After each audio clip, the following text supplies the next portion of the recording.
Hello everyone, very good morning to all of you. आज के video में 3 फरवरी 2025 के करंट अफेयर कवर करेंगे। करंट अफेयर की पीडीएफ आप मेरे टेलीग्राम ग्रुप से डाउनलोड कर सकते हैं। टेलीग्राम का लिंक वीडियो के डिस्क्रिप्शन में दिया हुआ है। वीडियो में पहले कल के क्वेश्चन की बात करेंगे। कल मैंने आपसे पूछा था अमीर खुसरो इनमें से कौन सा म्यूजिकल इंस्ट्रूमेंट बजाते थे। तो अमीर खुसरो जो म्यूजिकल इंस्ट्रूमेंट बजाते थे ये था सितार। अब देखिए, खुसरो से और भी कई सारे क्वेश्चन बनते हैं। जैसे कि एक क्वेश्चन पूछा जाता है कि दिल्ली सल्तनत के अंदर ये कौन सा व्यक्ति हुआ है या फिर ये कौन से कवि हुए हैं जिनको 10 सुल्तानों का संरक्षण प्राप्त था। तो ये थे अमीर खुसरो। अमीर खुसरो ने 10 सुल्तानों के कोर्ट में अलग अलग काम किया हुआ था और जिसमें से सबसे ज्यादा ये फेमस हुए थे अलाउद्दीन खिलजी के कोर्ट में रहकर। एक क्वेश्चन आपसे और पूछा जाता है कि कौन से कवि हैं दिल्ली सल्तनत के अंदर जिसको तोता ए हिंद के नाम से जाना जाता है। तो इन्हीं को तोता ए हिंद के नाम से ही जाना जाता है। तो ध्यान रखिएगा, इस तरीके के 3 क्वेश्चन लगातार बनते रहते हैं। अच्छा, एक क्वेश्चन है जो कि एंशिएंट हिस्ट्री से बनता है। उसमें पूछा यह जाता है कि सबसे पहले इतिहास में यह कौन सा म्यूजिकल इंस्ट्रूमेंट है जिसके बारे में हमें साक्ष्य मिलते हैं। तो यह म्यूजिकल इंस्ट्रूमेंट है वीणा। ठीक है, तो वीणा का उल्लेख हमें सबसे पहले मिलता है। इससे पहले इतिहास के पन्नों में कोई भी म्यूजिकल इंस्ट्रूमेंट का नाम दर्ज नहीं है। और वीणा के बारे में कैसे पता लगता है? समुद्रगुप्त के टाइम पीरियड से। समुद्रगुप्त वीणा ही बजाया करते थे। समुद्रगुप्त के कार्यकाल के जो सोने के सिक्के मिले हुए हैं उसमें से एक ऐसा सिक्का है जिसमें समुद्रगुप्त का चित्र बनाया गया है और वो भी वीणा बजाते हुए। अब शुरू करते हैं आज के करंट अफेयर। और आज की न्यूज सारी इंपॉर्टेंट हैं और बहुत ही इजी हैं, एक ही बार में आपको समझ आ जाएगा, लेकिन स्ट्रेट हैं और उतनी ही इंपॉर्टेंट भी हैं। तो ध्यान दीजिएगा थोड़ा सा। हाल ही में भारतीय रेलवे के द्वारा एक सुपर ऐप लॉन्च किया गया है यात्रियों के लिए। इसका नाम क्या है? तो रेलवे ने लॉन्च किया है स्वरेल नाम का एक एप्लीकेशन। देखिए, अभी तक क्या होता था कि रेलवे के लिए आपको 3 से 4 एप्लीकेशन अलग अलग सर्विसेज के लिए डाउनलोड करने पड़ते थे। मतलब अगर आपको रिजर्वेशन कराना है तो उसके लिए अलग एप्लीकेशन है, इंक्वायरी के लिए अलग एप्लीकेशन है, या फिर अगर आपको कंप्लेन करनी है तो अलग एप्लीकेशन है। लेकिन अब ऐसा नहीं होगा। अब all in one application launch किया गया है। इसी को रेलवे का सुपर ऐप इसीलिए बोला जा रहा है। तो इसका नाम रखा गया है स्वरेल। अब इसी एक ही एप्लीकेशन में आप अपने टिकट भी बुक कर पाओगे, अपना फीडबैक भी आप दे पाओगे, रेलवे में कोई भी कंप्लेन है वो भी आप दर्ज करा पाओगे, और साथ में अगर यात्रा करते समय आपको रेलवे प्रोटेक्शन फोर्स की मतलब आरपीएफ की जरूरत पड़ रही है तो उनसे भी आप कांटेक्ट कर पाओगे। तो आप सारी सर्विसेज के लिए एक ही एप्लीकेशन होगा, स्वरेल। इससे क्या है कि यूजर के जो मोबाइल्स वगैरह हैं उसमें जो डेटा कंजम्पशन है, जो मेमोरी है, वो भी आपकी कम लगेगी। भारतीय रेलवे की स्थापना 1853 में करी गई थी लॉर्ड डलहौजी के टाइम पीरियड पे। रेलवे का हेडक्वार्टर है नई दिल्ली। बजट आ चुका है 1 तारीख को, आप सभी को पता है। फाइनेंस मिनिस्टर निर्मला सीतारमण ने अनाउंस किया है कि कितनी इनकम तक कोई भी टैक्स नहीं लगेगा। तो इनकम टैक्स अब आपको नहीं देना पड़ेगा अगर आपकी इनकम 12 लाख रुपए तक है। ठीक है, पहले कितनी थी? पहले 7 लाख रुपए थी, उससे पहले 5 लाख रुपए तक हुआ करती थी। तो पिछले साल इसको बढ़ाकर 7 लाख कर दिया गया था, इस साल इसको बढ़ाकर 12 लाख कर दिया गया है। और डिटेल में मैं थोड़ा सा एनालिसिस लाऊंगा 1-2 दिन के अंदर, तो उसके लिए वेट एंड वॉच। बाकी टेलीग्राम पर मैंने बजट की पीडीएफ 1 तारीख को ही शेयर कर दी थी, तो उसे अगर आपने नहीं देखा है तो डाउनलोड करके पूरा एक बार पढ़ लो।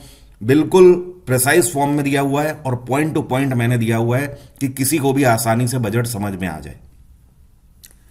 और ध्यान रखिएगा, निर्मला सीतारमण ने इस बार लगातार 8वीं बार बजट प्रस्तुत किया हुआ है। बजट 2025 के आधार पर भारत सरकार ने इंश्योरेंस सेक्टर के लिए एफडीआई की जो लिमिट है इसको बढ़ाकर कितना कर दिया है। तो पहले एफडीआई की लिमिट थी इंश्योरेंस सेक्टर में 74%, अब इसको बढ़ाकर 100% कर दिया गया है। जिन लोगों को एफडीआई नहीं पता है वो समझें। फॉरेन डायरेक्ट इन्वेस्टमेंट, इसका मतलब यह होता है कि दुनिया भर की जो दूसरी कंपनीज है वो जब हमारे देश में निवेश करती हैं, इन्वेस्ट करती हैं, तो उसको हम लोग बोलते हैं फॉरेन डायरेक्ट इन्वेस्टमेंट। एग्जाम्पल के तौर पर एलोन मस्क की टेस्ला कंपनी ने मान लीजिए फैसला लिया कि ये बेंगलोर में अपना मैन्युफैक्चरिंग प्लांट डालेंगे, तो ये क्या कर रहे हैं? ये फॉरेन डायरेक्ट इन्वेस्टमेंट होगा भारत में। उसी तरीके से अमेजॉन ने अपना जो सेवा केंद्र बनाए हुए हैं पूरे भारत भर में, तो वो भी निवेश ही कर रहे हैं, इन्वेस्टमेंट ही है। एप्पल जो है वो अपना मैन्युफैक्चरिंग भारत में अब करता है, तो ये भी क्या है?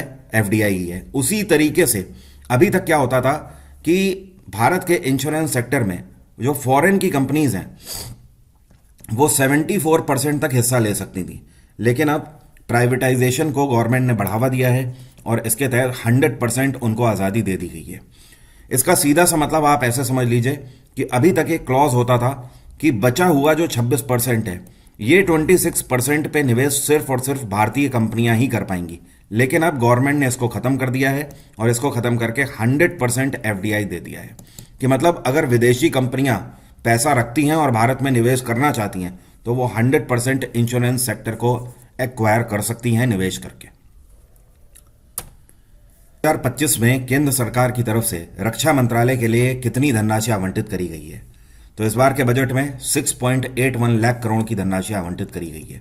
मतलब अगर डायरेक्टली बोलें तो 6,81,000 करोड़ रुपए आवंटित किए गए हैं। इस पैसे की मदद से इंडियन आर्मी, नेवी और एयरफोर्स तीनों विंग्स के अंदर हथियार खरीदे जाएंगे रक्षा मंत्रालय की तरफ से। पिछले साल भी रक्षा मंत्रालय को सबसे ज्यादा बजट दिया गया था, इस बार भी डिफेंस मिनिस्ट्री को ही सबसे ज्यादा पैसे आवंटित किए गए हैं। पिछले साल था 6.2 समथिंग, ठीक है, तो इस बार बढ़ाकर करीब 9% रक्षा मंत्रालय में बजट बढ़ाया गया है। क्या आप जानते हैं भारत सरकार टोटल बजट का कितना प्रतिशत केवल रक्षा मंत्रालय में आवंटित करती है? तो ध्यान रखिएगा, पूरे ओवरऑल अगर हम बजट की बात करें करीब 13.5% आप ये समझ लीजिए कि सिर्फ डिफेंस मिनिस्ट्री को दिया जाता है। तो ओवरऑल अगर मिनिस्ट्रीज के कंपैरिजन में देखें तो रक्षा मंत्रालय का बजट सबसे ज्यादा है पिछले 4 से 5 सालों में। हाल ही में डीआरडीओ के द्वारा very short range air defence system का सफलतापूर्वक परीक्षण कहां पर किया गया है? तो उड़ीसा में एक कोस्टल एरिया है जिसको बोलते हैं चांदीपुर रेंज। यहीं पर डीआरडीओ के द्वारा इस डिफेंस सिस्टम का सफलतापूर्वक परीक्षण किया गया है। और जैसा कि आप नाम से समझ पा रहे हैं, very short range air defence system है ये। इसको आसानी से हाथ से ट्रिगर किया जा सकता है और इसकी खास बात यह है कि लो ऑर्बिट पे, मतलब लो रेंज पे उड़ने वाले जो ड्रोन्स हो गए या फिर अगर दुश्मन का अनमैन्ड एरियल व्हीकल आ रहा है तो उसको ये आसानी से डिस्ट्रॉय कर सकता है। इसकी खास बात यह है कि एक बार बस ड्रोन को आपको लॉक करना है और लॉक करते ही आप इसे जैसे ही ट्रिगर करेंगे तो ट्रिगर करते ही ये अपने टारगेट का पीछा करके उसे डिस्ट्रॉय करता है, जैसे कि टॉरपीडो, उसी तरीके से सेम ये काम करता है। और ये जो एयर डिफेंस सिस्टम है इसकी ज़रूरत पहले भी इंडियन आर्मी, नेवी और एयरफोर्स तीनों ही बता चुकी हैं। तो सेनाओं के तीनों विंग्स में इसको डिस्ट्रीब्यूट किया जाएगा। फिलहाल इसका सफलतापूर्वक परीक्षण हो गया है। अब डीआरडीओ इसे बनाकर पहुंचाने का काम करेगा आर्मी, नेवी और एयरफोर्स के पास। डीआरडीओ की स्थापना 1958 में करी गई थी। इसका हेडक्वार्टर है नई दिल्ली और चेयरपर्सन है समीर वी कामत। क्या नाम है? समीर वी कामत। और एक कंप्लेन आ रही थी अभी 2 दिन से कि जो डिस्काउंट कोड है वो नहीं लग रहा है सर, लगातार कंप्लेन आ रही थी, तो वो रिजॉल्व हो गई है। एक बार आप एग्जाम इंजन एप्लीकेशन में देखिएगा या वेबसाइट में जाकर देखिएगा, अब आपका कोड लग रहा है रिपब्लिक 50। तो रिपब्लिक 50 लगाकर आप 50% का डिस्काउंट प्राप्त कर सकते हैं हर एक बैच में मेरे। तो कोड अभी वो जो एरर है वो हम लोग लगे हुए थे कल शाम से ही, तो अभी सुबह सुबह उसको रिजॉल्व हमने किया है। हाल ही में भारत सरकार का इकोनॉमिक सर्वे आया है। इसके आधार पर जो भारत है ये दुनिया में कपड़े के निर्यात में कौन सी रैंकिंग रखता है। तो अगर ओवरऑल पूरे वर्ल्ड की हम बात करें तो भारत 6 नंबर पे है कपड़े को एक्सपोर्ट करने में। मतलब पूरे दुनिया में जितना भी कपड़ा एक्सपोर्ट किया जाता है दूसरे देशों में, उसमें हम 6वां स्थान रखते हैं। साल 2023 में भारत की तरफ से $34 बिलियन का कपड़ा निर्यात किया गया है। और एक और इंटरेस्टिंग बात आपको बताऊं, हम जितना भी कपड़ा एक्सपोर्ट करते हैं पूरे वर्ल्ड में उसका 66% अकेले यूरोपियन कंट्रीज और अमेरिका कंज्यूम करते हैं। दूसरे नंबर पे ब्रिटेन उसे कंज्यूम करता है। हमारा ओवरऑल कपड़े का 8% ब्रिटेन कंज्यूम करता है। तीसरे नंबर पे यूनाइटेड अरब अमीरात है, ये 7% कंज्यूम करते हैं। तो ये टॉप 3 रीजन है जहां पर हमारा कपड़ा एक्सपोर्ट होता है। एक और आपको इंटरेस्टिंग बात बताऊं, भारत की तरफ से जितना भी कपड़ा एक्सपोर्ट किया जाता है उसमें से 80% कपड़ा एमएसएमईज के थ्रू बनाया जाता है। मतलब छोटे और लघु उद्योग करने वाले जो लोग हैं वो बनाते हैं। हाल ही में इंडियन कोस्ट गार्ड का कौन सा स्थापना दिवस मनाया गया है? तो इंडियन कोस्ट गार्ड की स्थापना 1978 में करी गई थी और इस बार 49वां स्थापना दिवस इसका मनाया गया है। और हर साल इंडियन कोस्ट गार्ड 1 फरवरी को मनाया जाता है कोस्ट गार्ड दिवस। और इसका हेडक्वार्टर है नई दिल्ली और इस टाइम पर डायरेक्टर जनरल हैं परमेश शिवामणि। क्या नाम है? परमेश शिवामणि। और क्या आप जानते हैं इंडियन कोस्ट गार्ड की टैगलाइन क्या है? तो ये है वयम तटम रक्षामा। वयम तटम रक्षामा, ठीक है? मतलब हम अपने तटों को प्रोटेक्ट करते हैं। We protect our coastal areas. उसी तरीके से इंडियन नेवी की टैगलाइन क्या है? इसको बोलते हैं शम नो वरुणा। शम नो वरुणा। और वरुण जो हैं ये पानी के देवता हैं। तो शम नो वरुणा का मतलब ये है may the lord of ocean fortunes, मतलब समुद्र के देवता हम पर अपनी कृपा बनाए रखें। यह कौन सी ऑर्गेनाइजेशन है जिसके द्वारा रिसर्च, मेथोडोलॉजी, साइंस कम्युनिकेशन और इंटेलेक्चुअल प्रॉपर्टी राइट्स के ऊपर 1 दिन की स्किल डेवलपमेंट ट्रेनिंग प्रोग्राम को लॉन्च किया गया है? तो यह है CSIR IIIM। यहां पर CSIR का मतलब क्या है? इसको बोलते हैं council of scientific and industrial research. और IIIM का मतलब है Indian institute of integrative medicine. तो इनके द्वारा 1 दिन की वर्कशॉप ये लगाई गई जिसमें लोगों को ट्रेनिंग दी गई साइंस कम्युनिकेशन को लेकर, इंटेलेक्चुअल प्रॉपर्टी राइट्स को लेकर और मेडिकल के क्षेत्र में रिसर्च को लेकर। इंटेलेक्चुअल प्रॉपर्टी का मतलब जानते हैं क्या है? अगर आपने कोई चीज़ बनाई है तो आपको सबसे पहले उसका पेटेंट कराना चाहिए। अदरवाइज आपका बनाया हुआ या फिर आपने जो भी नया इन्वेंशन किया है उसकी चोरी हो सकती है। एग्जाम्पल के तौर पर कोई ऑथर अगर अपनी किताब लिखता है तो सबसे पहले उसका IP कराता है, मतलब उसे रजिस्टर्ड कराता है अपने नाम पर। कितने ऐसे मेंबर हैं जो कि इंडियन कॉन्टिजेंट में इंड्यूस किए गए हैं 2025 के एशियन विंटर गेम्स के लिए? तो इस बार 2025 के एशियन विंटर गेम्स 4 दिन के बाद ही शुरू हो रहे हैं और ये 7 फरवरी से चालू हो रहे हैं और ये चलेंगे कब तक? 14 फरवरी तक। कहाँ पर हो रहे हैं? तो ये चाइना में हो रहे हैं। चाइना का एक शहर है जिसको बोलते हैं हार्बिन, वहीं पर यह आयोजित किए जाएंगे। और भारत की तरफ से टोटल लोग 88 हैं जो कि जा रहे हैं यहाँ पर हिस्सा लेने के लिए।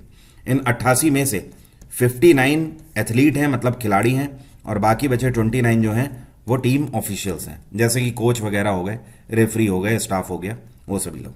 तो ओवरऑल 88 लोग भारत से जा रहे हैं एशियन विंटर गेम्स में हिस्सा लेने के लिए। जनवरी का महीना निकल चुका है। जनवरी 2025 में सरकार ने GST कलेक्शन कितना किया है? तो इस बार 1.95 लाख करोड़ का GST कलेक्शन हुआ है। और अगर इस फाइनेंशियल ईयर की बात करें, मतलब 1 अप्रैल 2024 से लेकर अभी तक की हम बात करें, तो ये हाईएस्ट है।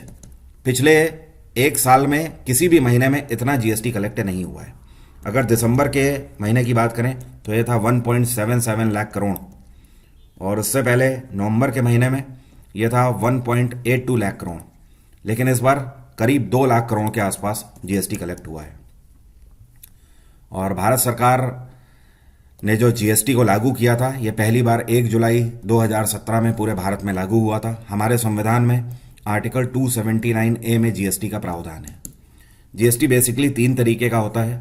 एक SGST हो गया, दूसरा हो गया CGST, और तीसरा जिसको बोलते हैं IGST, ठीक है? SGST का मतलब है स्टेट GST, CGST का मतलब है सेंट्रल GST। जैसे मान लीजिए आपने 18% GST दिया, तो 18 का आधा मतलब 9% केंद्र सरकार को जाएगा और 9% जाता है स्टेट गवर्नमेंट को।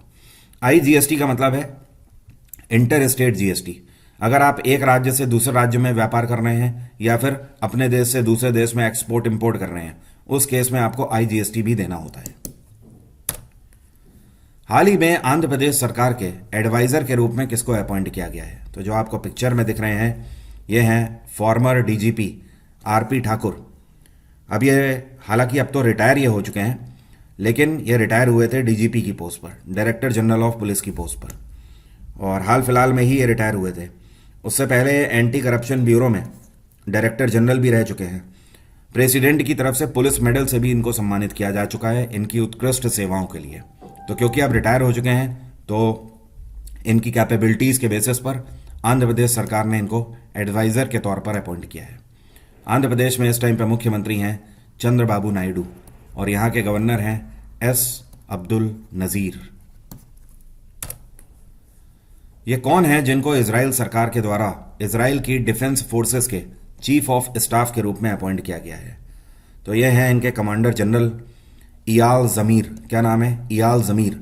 अब से इनको अपॉइंट किया गया है इजराइल के प्रधानमंत्री बेंजामिन नेतान्याहू के द्वारा। और ये जिनकी जगह लेंगे इनका नाम है हर्जी हलेवी। हर्जी हलेवी का कार्यकाल पूरा हुआ तो अब इनकी जगह पर इयाल ज़मीर आ जाएंगे। एग्जाम इंजन एप्लीकेशन से आप समय बचाते हुए जीएसजीके का पूरा सिलेबस कवर कर सकते हैं मेरे बैच से। मेरे बैच का डायरेक्ट लिंक वीडियो के डिस्क्रिप्शन में है। वहीं पर अगर आप रिपब्लिक 50 कोड लगाएंगे तो फ्लैट 50% का डिस्काउंट आपको मिल जाएगा। ये एग्जाम इंजन एप्लीकेशन का इंटरफेस है। इससे आप क्लियरली देख सकते हैं कि ये कितना ज़्यादा यूज़र फ्रेंडली है। बहुत ही बेसिक से हमने इसे बनाया हुआ है कि किसी को भी आसानी के साथ ये इंटरफेस समझ आ जाए। जब आप कोई भी बैच परचेस करेंगे तो ध्यान रखिए आपकी क्लासेस माई जोन वाले ऑप्शन में आपको दिखाई देती हैं। 1 साल की वैलिडिटी के साथ 24/7 आप कभी भी क्लासेस पूरी कर सकते हैं, पूरा अपना समय बचाते हुए। इस साल अगर आप एनटीपीसी देने जा रहे हैं तो उसका भी स्पेशल बैच लॉन्च किया हुआ है मैंने, जिसमें पूरी जनरल साइंस कवर है, जीएसजीके कवर है, मैथ्स और रीजनिंग, ये सब एनटीपीसी के आधार पर कवर है। वैलिडिटी 1 साल की है, 24/7 रिकॉर्डिंग है और पीडीएफ के साथ ये बैच अवेलेबल है। 350 घंटे से ज़्यादा में ये बैच कवर किया हुआ है। अब मेरा आज का सवाल है आपसे, आप में से कितने लोग बता सकते हैं 2 नदियां हैं, एक का नाम है केन नदी और दूसरे का नाम है बेतवा नदी। ये दोनों नदियां किस नदी की ट्रिब्यूटरी हैं? कमेंट बॉक्स में लिखकर बताइए। यमुना, नर्मदा, गंगा या महानदी? आज की बात यहीं तक रहेगी। Thank you so much. Have a nice day. Take care. Bye bye. आपका दिन मंगलमय हो।